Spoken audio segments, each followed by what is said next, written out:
네, 하나님은 이스라엘에게 이미도 가나안 땅을 주고자 약속의 땅으로 작정하셨습니다. 가나안 땅을 주시고자 하는 하나님의 이 작정하심은 결코 변하거나 실수하거나 실패함이 없는 이미도 결과와 같은 작정이라고 우리가 말씀을 나눴었습니다. 그런데 이러한 은혜의 대상이며 이러한 은혜를 받고 살아왔던 이스라엘 백성들의 삶은 정작 죄로 얼룩진 흔적이 너무나 많았습니다. 그럼에도 불구하고 하나님은 그런 이스라엘을 한 번도 버리신 적이 없고 끝까지 임재하여 동행해 주시고 보호해 주셨습니다. 그만큼 하나님의 은혜의 흔적도 많지만 그만큼 하나님을 거역하고 불순종하고 죄에 넘어진 흔적 또한 많이 있었습니다. 그렇기 때문에 이스라엘 백성은 어떻게 보면 그러한 상황들을 겪어가면서 미래에 대한 불안감, 가나안 땅에 정말 우리가 잘 정착할 수 있을까? 가나안의 그 엄청난 족속들을 우리가 싸워 이기면서 그 땅을 차지할 수 있을까라고 하는 두려움을 분명히 갖고 있었을 것입니다. 어떻게 보면 하나님은 이미 다 주실 준비가 되어 있는데 이스라엘은 받을 준비가 안 돼 있는 것과 같습니다. 그래서 이 시딤에서의 음행 사건 이후에 많은 사람이 죽고 그 다음에 하나님이 다시 그들을 세우시면서 인구 조사를 시키고 그러면서 가나안 땅에 들어가면 이렇게 해야 된다라고 하는 규례를 세우시기도 하고 그러면서 어떤 유산에 대한 문제도 하나님 정리해 주시고 서원에 대한 문제까지도 정리하시면서 가나안 땅은 이미 너희들 주어진 것과 같다. 그 신뢰를 놓치지 않고 들어가면 된다라고 하는 것을 이 말씀 안에서 계속 보여주셨어요. 그리고 나서 오늘은 모세를 통하여 가나안에 들어가기 전에 미디안과의 전쟁을 하라고 말씀하시면서 그들이 이스라엘의 원수이며 하나님의 원수이니 다 싸워서 죽여버려라 이 얘기를 하시는 거예요. 그러면서 하나님이 전쟁을 하게 하시고 오늘 성경은 승리를 주십니다. 이 승리가 오늘 너무나 중요한 이유는 뭐냐면 가나안 땅을 두려워하지 않을 수 있는 어떤 근거가 되고 가나안 땅을 두려워하지 않으면서 가나안 땅을 향해 나갈 때 가나안의 전쟁이 이제 앞으로 어떤 식으로 되어질 것인지 이것을 보여주는 그림이 될 수 있기 때문에 지금 미디안과의 이 전쟁은 굉장히 중요하다고 할 수 있습니다. 그래서 오늘 이제 본문을 좀 살펴볼 텐데요. 다시 31장 1절부터 4절을 함께 읽어보겠습니다. 시작. 여호와께서 모세에게 말씀하여 이르시되 이스라엘 자손의 원수를 미디안에게 갚으라. 그 후에 네가 네 조상에게로 돌아가리라. 모세가 백성에게 말하여 이르되 너와 함께 있는 사람들 가운데서 전쟁에 나갈 사람들을 무장시키고 미디안을 치러 보내어 여호와의 원수를 갚되 이스라엘 모든 지파에게 각 지파에서 1000명씩을 전쟁에 보낼지니라 하매. 네, 여기 보시면 하나님이 모세에게 마지막 사명을 주시는 거예요. 이 사명이 이제 미디안과 전쟁을 하라는 거죠. 그러니까 미디안과의 전쟁이 끝나면 이제 모세는 어디로 가요? 하늘나라로 조상들이 이미 가 있는 그곳으로 가게 되는 겁니다. 그것이 바로 이제 하나님의 처소의 개념인데 어찌됐든 모세는 이제 마지막 사명을 받는데 그 사명이 뭐냐면 미디안을 공격하여 하나님의 공의를 그 안에 성취해라 이 얘기입니다. 이스라엘은 미디안은 지금 이스라엘의 원수가 되어 있고 하나님은 그런 이스라엘의 원수인 미디안을 하나님의 원수라고까지 표현을 하고 있습니다. 그러면 이 미디안이 왜 이스라엘의 원수가 되었으며 하나님의 원수가 되었을까요? 우리는 민수기 25장에 가 보면 그 이야기를 떠올려 볼 수 있습니다. 민수기 25장 16절에서부터 17절을 보시죠. 16절에서부터 17절. 자, 함께 읽어봅니다. 민수기 25장 16절부터 17절 시작.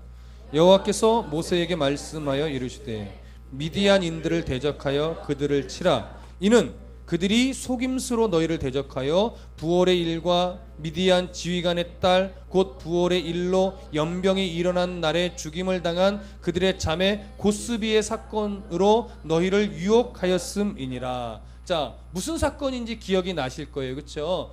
발람이 악한 꾀를 사실은 모압과 미디안에게 넘겨주었고, 그들은 그 계략을 수용하여 이스라엘 진영 가까이에 모압 여인과 미디안 여인을 거하게 하고 거기서 유혹을 하게 하고, 그래서 이스라엘의 수많은 남자들이 그 음행에 빠졌던 사건, 그 일로 인해서 많은 사람이 죽어져 나갔고, 고스비라고 하는 미디안, 거기에 그 미디안 지휘관의 딸 고스비가 또 창에 찔려 죽게 되는 그런 일들을 우리가 살펴보았었습니다. 이 사건은 미디안이 중심이 많이 되어 있었는데, 특히 미디안은 우연한 기회에 이스라엘을 만나게 되어 그러한 일을 벌인 것이 아니라 발람의 꾀를 따라서 악한 의도를 가지고 계획적으로 모사를 꾸며 이스라엘을 유혹에 빠뜨리고 넘어지게 했었던 것입니다. 그래서 하나님을 배교하게 만들었던 것입니다. 그래서 그들은 이스라엘의 원수요, 이스라엘의 원수는 곧 하나님의 원수가 되었던 것이죠. 그래서 하나님은 이제 이런 미디안에게 책임을 물을 때가 됐다라고 판단하셨고, 모세에게 명하여 그들을 치라, 그들을 다 죽이라, 그래서 여호와의 원수를 갚으라, 이 얘기를 했다라고 하는 겁니다. 왜 이런 책임을 묻고 하나님의 공의를 실현해야 되냐면, 첫 번째로는 이스라엘이 가나안에 들어가서 또 똑같은 실수를 벌일 가능성이 너무나 많기 때문에 그렇습니다. 그래서 이러한 유의 배교와 음행과 우상숭배를 얼마나 하나님이 싫어하는지를 또 한 번 철저하게 깨닫게 하기 위해서 미디안을 치게 하십니다. 그리고 그로 인해서 가나안을 향한 두려움을 그래도 또 해소하여 믿음으로 담대하게 가나안에 들어갈 수 있는 또 승리의 감격을 주기 위해서도 이 전쟁을 하게 하신 겁니다. 또 하나, 이 전쟁의 소문이 어디에까지 퍼지게 되길 원하셨냐면 가나안 땅에까지 퍼지게 되기를 원하셨던 거예요. 왜요? 하나님이 그러한 술수를 얼마나 싫어하는지, 그리고 그 술수의 대가가 어떤지를 소문나게 함으로 말미암아 가나안 땅의 원주민들이 어리석게도 미디안처럼 모압처럼 이스라엘을 대적하고 간교한 꾀를 쓰려고 하는 마음조차 지금 갖지 못하게 하기 위해서 철저하게 이스라엘을 뭐 해내시는 거예요? 보호해내시는 거죠. 이런 이유로 지금 하나님은 이 이스라엘에게 미디안을 원수로 선포하고 전쟁하여 다 죽이라고 명령하신 겁니다. 그렇다면 3절 끝부분, 다시 한번 오늘 본문으로 돌아가셔서 31장 3절 끝부분을 한번 보세요. 끝부분을 보시면 전쟁에 나갈 사람들을 무장시키고 미디안을 치러 보내어 여호와의 원수를 갚되, 이렇게 되어 있습니다. 갚으라는 거죠. 원수를 갚으라라고 하는 이 원문의 의미는요, 철저한 살육을 말하는 겁니다. 좀 잔인하게 느껴지실 거예요. 완전하게 다 죽이라, 철저하게 죽이라, 이런 말씀을 하는 건데, 이 말씀이 사실은 너무나 잔인하게 들리면서 우리 안에 어떤 충돌이 일어날 수 있냐면, 레위기 19장 18절에 이런 말씀이 있어요. 원수를 갚지 말며 동포를 원망하지 말며 내 이웃 사랑하기를 내 자신과 같이 사랑하라, 나는 여호와니라. 이런 말씀을 분명히 레위기 하셨단 말이에요. 이 말씀과 충돌되는 게 아닌가? 하나님 원수를 갚지 말고 동포를 사랑하라 하셨는데 왜 지금 이 미디안 사람을 다 완전하게 사륙하라라고 하는 이런 잔인한 명령을 하실까? 이런 생각을 하게 될 수도 있으나, 레위기의 말씀은 기본적으로 개인적인 복수를 뭐예요? 금하는 겁니다. 개인적인 복수. 법정에서 정확한 공의의 재판을 통해서 벌을 내리는 것을 허용하셨단 말이에요. 그러나 개인의 감정을 가지고 정확한 법의 심판을 받지 않고 사사로운 감정을 가지고 보복하는 행위는 하나님이 금하신 건데, 그렇게 금하는 말씀이 레위기의 말씀이고, 오늘 이 본문에 하나님의 원수를 갚으라라고 하는 것은, 이것은 이스라엘 백성을, 하나님의 백성을 욕되게 만들고 배교하게 만들었던 그 미디안은 이스라엘의 공동체적인 원수로서, 그리고 하나님을 배교한 자로서 하나님의 공의로운 심판을 행하는 차원에서의 사륙이지, 이것이 개인적인 보복 차원의 내용이 아니라는 것입니다. 그렇기 때문에 오늘 이 미디안을 치라는 것은 하나님의 공의로운 심판의 차원에서 먼저 이해를 하셔야 됩니다. 그리고 또 한 가지 이해하셔야 될 것은 뭐냐면, 그러면 하나님이 지금 부활의 사건 이 하나만을 가지고 미디안을 죽이라고 하는 것인가? 그렇게도 볼 수 있습니다. 그러나 성경의 전체적인 시각 안에서 보면 하나님은요, 언제나 한 족속을 칠 때는요, 한 사건 때문에 치는 경우는 거의 없으십니다. 그 이전에 이미 미디안을 향한 하나님의 어떤 기회, 하나님께 돌이켜서 바른 신앙을 살아가게 하고자 하는 기회를 수백 년간 주셨다라고 하는 것에 대한 전제를 갖고 있으셔야 돼요. 그러나 그들은 그 수백 년의 역사 속에서 끝까지 하나님을 거절하고 우상을 숭배하며 성적 타락의 문화를 갖고 살아왔던 거예요. 그런 삶의 결과가 최종적으로 무엇으로 드러났느냐? 이스라엘을 배교하게 하는 원인을 제공하는 이런 일들로 뭐야? 결국 툭 드러나 버린 거예요. 그러니까 이제는 하나님이 심판하실 때가 된 거죠. 하나님의 어떤 인내의 그 한계가 딱 찬 거예요. 그렇게 보셔야 돼요. 그 모든 것이 농축돼서 이 부활의 사건을 계기로 하나님이 그들을 심판, 하나의 원수로 선언해 버리신 겁니다. 그래서 이 전쟁은 악인에 대한 합당한 공의의 시행이다라고 하는 차원으로 이해를 하셔야 오해가 없을 수 있습니다. 자, 그러면 그런 의미에서 이제 여호와의 원수이고 5절을 보시죠. 5절. 민수기 31장 5절 함께 읽습니다. 시작. 각 지파에서 1000명씩 이스라엘 100만 명 중에서 12,000명을 택하여 무장을 시킨지라. 사실은 두 번째 인구조사에서 총 전쟁에 나갈 만한 인원수는 대략 60만이었습니다. 근데 지금 100만이라고 아마 표현한 것은 그냥 전체를 툭 잡아서 그냥 표현한 것 같아요. 그래서 왜 다를까? 뭐 여기에는 크게 비중을 많이 안 두셔도 될 것 같고, 중요한 것은 각 지파마다 몇 명씩? 1000명씩. 그래서 총 12,000명의 군사를 세우고 그들을 무장시켜서 미디안과 싸우게 하는 겁니다. 근데 보십시오. 미디안은 오늘 여러분 읽으셨을 텐데 몇 절을 잠깐 보시냐면 8절 보세요. 그 죽인 자 외 미디안의 몇 명의 왕? 미디안은 그러면 어떠한 체제를 갖고 있던 나라라는 얘기예요? 연합국의 체제를 갖고 있던 나라라는 거예요. 한 나라가 아니라 5개의 족속, 특히 이때는, 그러니까 더 많을 수도 있어요. 일단 이 전쟁에는 5개의 족속이 연합이 되어 전쟁을 했다라는 것을 알 수 있어요. 그러면 이 연합국이 싸움의 어떤 세력이 작을까요, 클까요? 여러분, 엄청나게 큽니다. 5개의 족속이 하나로 연합해서 싸우는데 이스라엘 12,000명 갖고 싸울 수 있을까요? 상대가 안 돼요, 사실은. 그리고 이스라엘을 무장시켰다라고 하는데 이스라엘의 어떤 군사력, 무기로 따지는 군사력이 센가요? 이스라엘은 무기가 제대로 없어요. 무장을 시켰대요. 갑옷을 입혔대요. 이스라엘이 갑옷이 있어요? 거의 없어요. 갑옷 수준도 아닐 것으로 봅니다. 근데 무장을 시켰다라고 하는 거예요.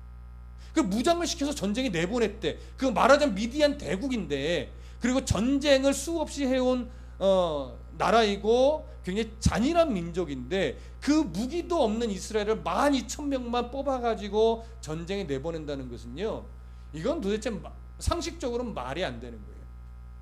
그런데 6절을 보세요. 6절 31장 6절 함께 읽습니다. 시작. 모세가 각 지파에 1000명씩 싸움에 보내되 제사장 엘르아살의 아들 비느하스에게 성소의 기구와 신호 나팔을 들려서 그들과 함께 전쟁에 보내매. 자, 여기 비느하스란 이름 기억나십니까? 부월의 사건에서 그 시므리하고 고스비를 창으로 찔러 죽인 인물이 비느하스죠. 이도 제사장입니다. 그를 성소의 기구, 어떤 기구인지는 알 수 없습니다. 그러나 성소의 몇 가지 기구들과 신호를 보내는 나팔을 들려 보냅니다.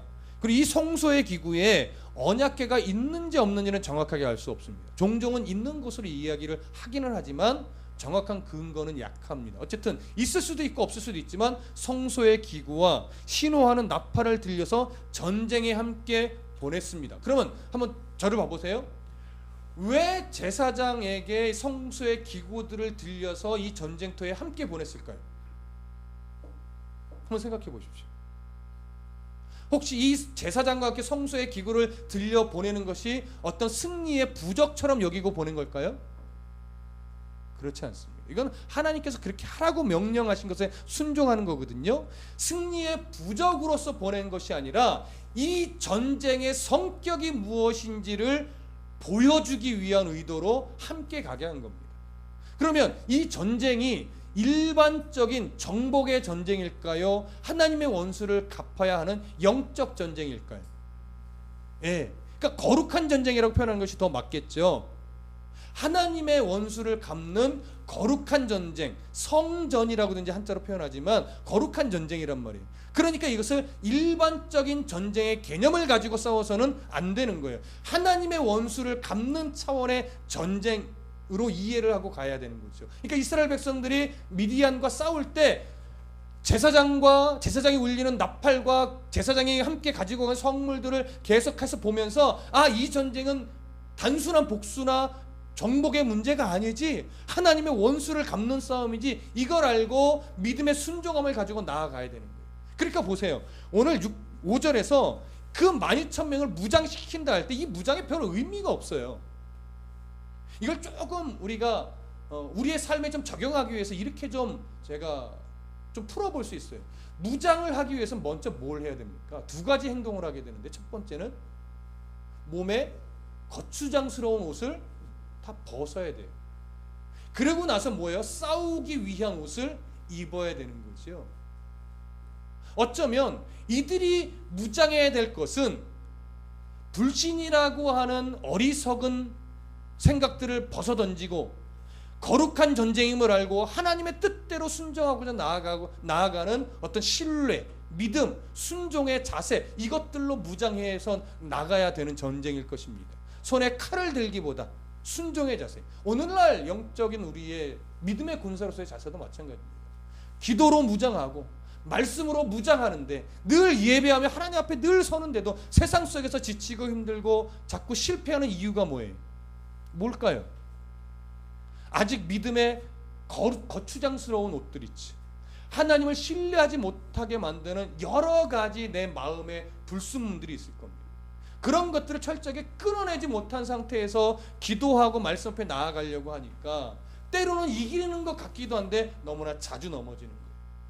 이유는 하나예요. 아직 내 속 안에서 벗어 던져버려야 될 것들을 벗어 던지지 못한 채로 무장하니까, 은혜를 입을 때는 좋은데 어느 순간 신뢰를 잃어버리고 하나의 마음을 놓쳐버리면 뭐가 생겨요? 불신이 생기죠. 원망이 생기죠. 나약함이 일어나요.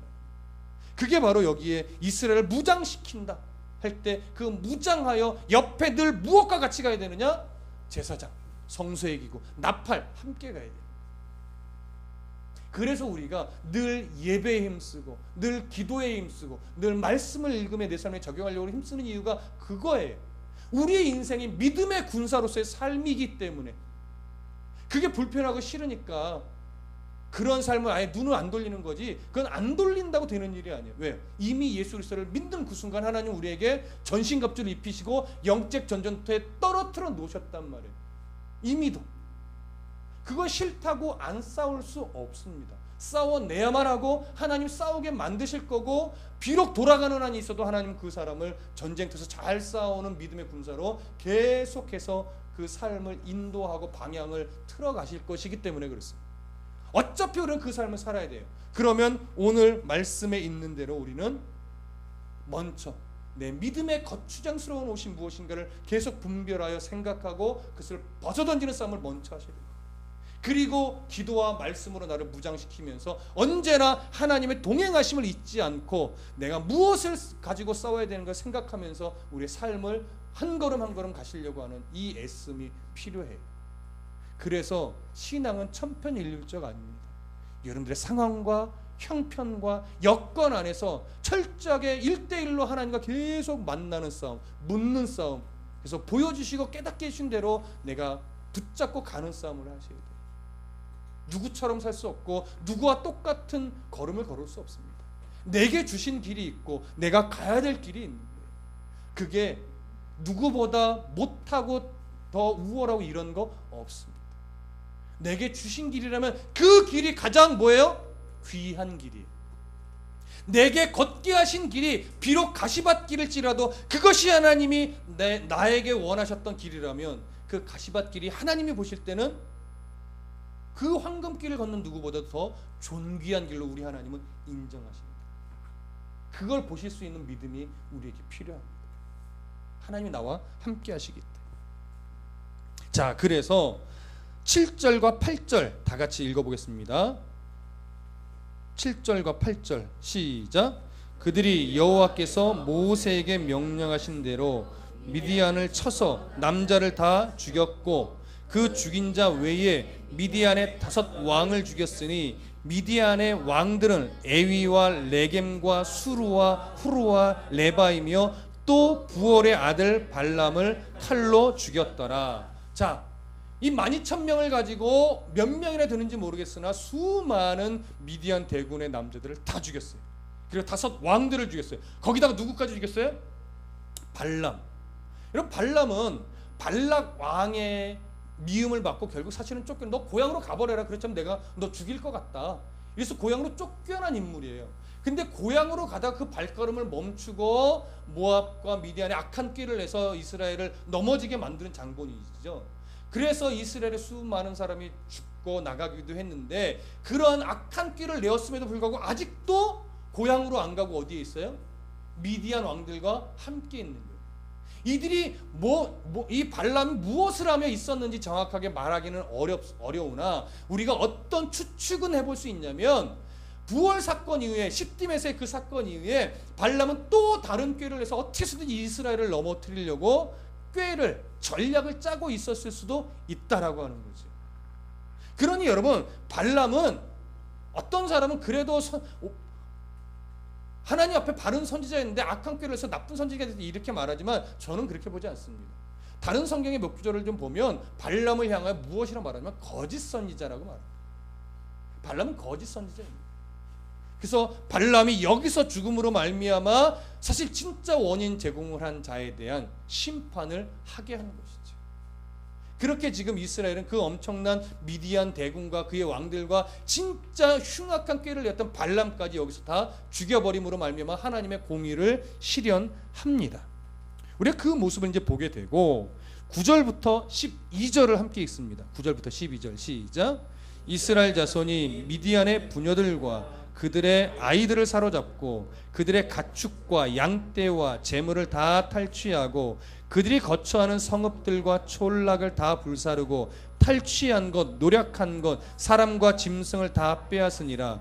그들이 사로잡은 자와 노력한 것과 탈취한 것을 가지고 여리고 맞은편 강가 모압 평지의 진영에 이르러 모세와 제사장 엘르아살과 이스라엘 자손의 회중에게로 나아오니라. 당시의 전쟁은 언제나 전쟁으로 인해서 전리품들을 획득하는 것이 당연한 일이었습니다. 그래서 뭐 양떼들, 보석들, 때로는 여자들까지도 그 전리품이었고 남자들은 늘 죽이는 일이 보편적인 내용이었습니다. 그런데 이들이 이제 그렇게 승리하고 의기양양하게 이스라엘 진영으로 올 때 모세와 그 지도자들은 진영 밖으로 미리 나와서 그들을 맞이합니다.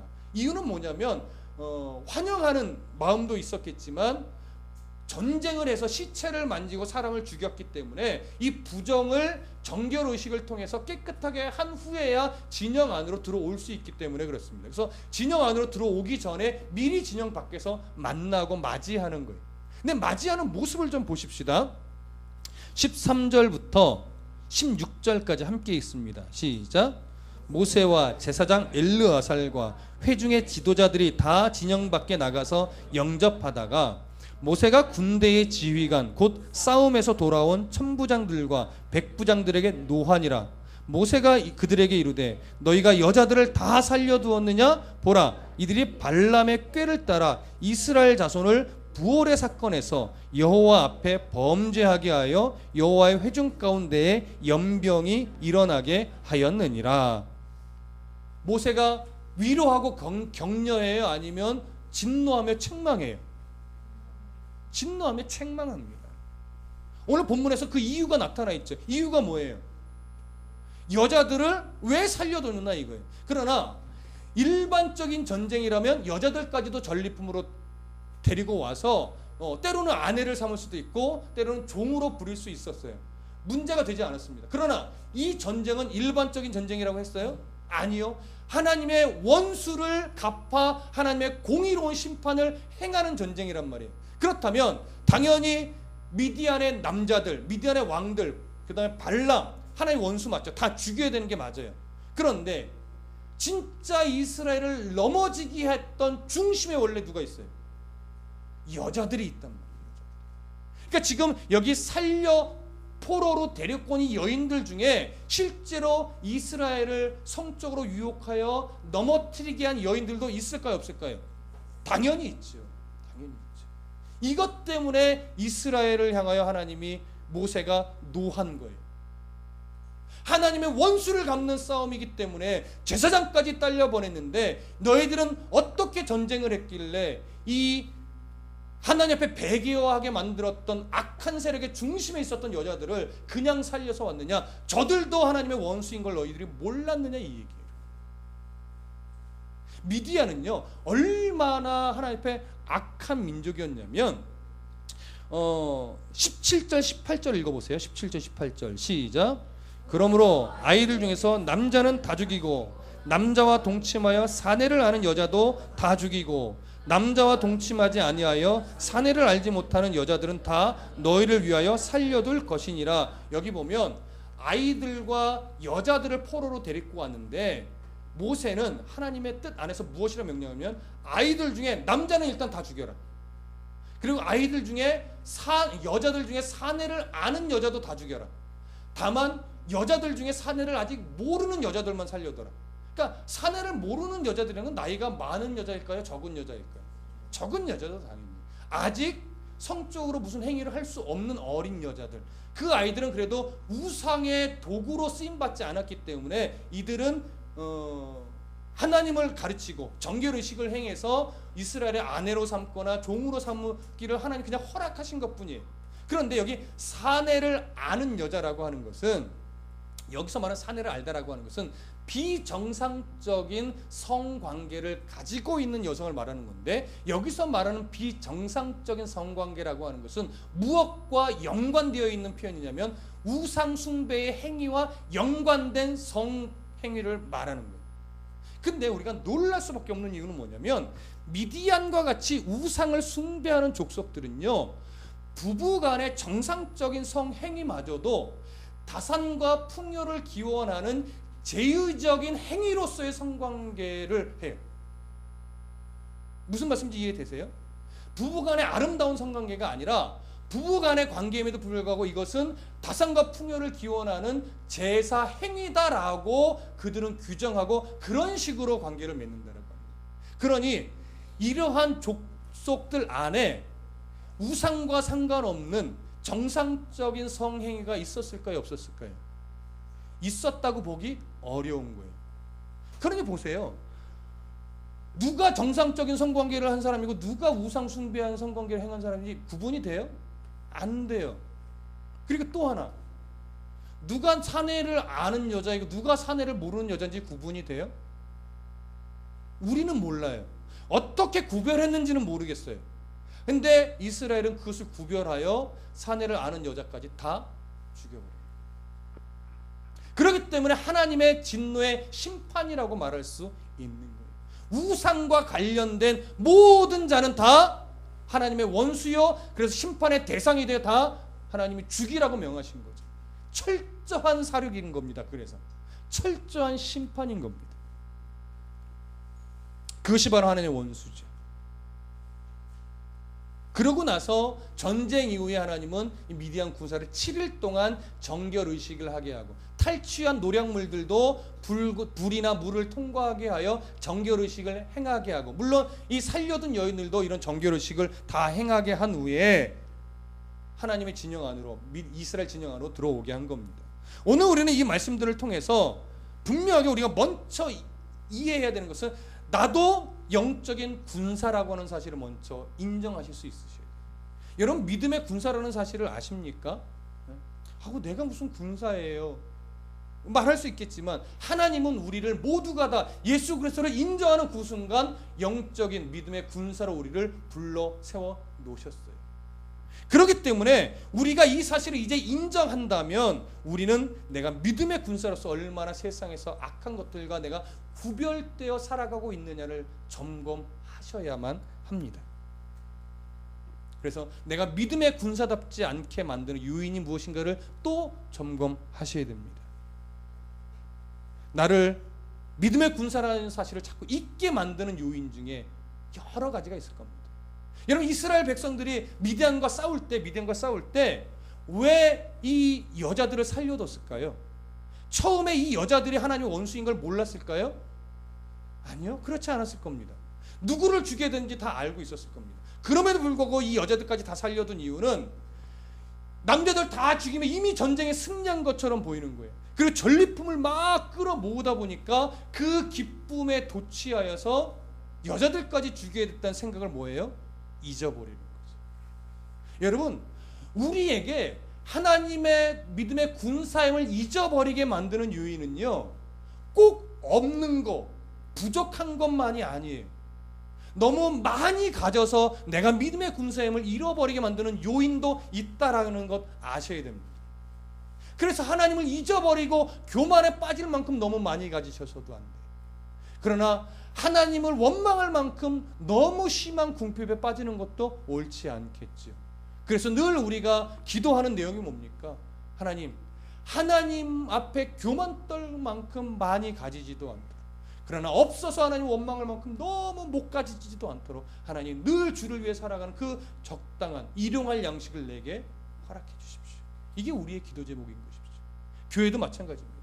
그래서 누누이 강조하여 말씀을 드리지만, 교회는 많이 가졌다 할지라도 좀 가난한 교회로 계속 남아야 됩니다. 여러분, 부자 되셔야 합니다. 그러나 많이 가졌지만 조금 가난한 듯 살 수 있는 믿음의 용기가 필요합니다. 목사 마찬가지입니다. 목사라고 해서 궁핍하게 살 이유는 없습니다. 그러나 목사들도 조금은 가난한 듯 살 수 있어야 변질되지 않을 수 있습니다. 가진 것 자랑하면서 요즘 유행하는 갑질에 휩싸이는 교회요 성도의 목사가 돼버리면 거기선 절대 하나님의 공의로우심, 겸손하심이 드러날 수 없습니다.